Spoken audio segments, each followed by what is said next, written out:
ګرانو کتونکو السلام علیکم. زه محمد سلمان همدرد د حق غږ پښتو چینل خبري لنډیز کې ستاسو کوربه اوس تاسو پام را اړوم د مهمو خبرونو لنډیز ته. امریکا وايي د سرتیرو تر وتلو وروسته به یې هم په افغانستان کې حضور ادامه لري.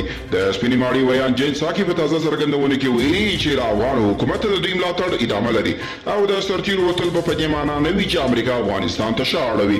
روسیې او تاجکستان په ګډه د افغانستان پولي ته څیرمه نظامي تمرینات پیل کړي. د راپورونو له مخې په دې تمریناتو کې هوایي او ځمکني ځواکونه برخه لري او تر ډیره د هوایي بریدونو په برخه کې پوځي تمرینات ترسره کیږي. د تاجکستان امنیتي چارواکو ویلي دوی هڅه کوي چې مالي ګواښونه پر وخت دفع کړي. د ناټو عمومي منشي ینس سټولټنبرګ په یو ټویټ پیغام کې ویلي چې په افغانستان کې د امریکایي او ناټو ځواکونو له عمومي قومندان جنرال سکاټ میلر سره کتلي دي.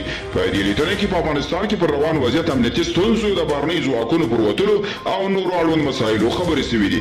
او سویډن کمیټه وايي د وروستیو ناامنیو له امله یې په ځینو ولسوالیو کې فعالیتونه درولي دي. د سویډن کمیټې چارواکي رسنیو ته ویلي چې د هیواد په ځینو ولسوالیو کې امنیتي وضعیت د اندېښنې وړ دی چې له همدې امله دوی هم خپل فعالیتونه ځنډولي دي.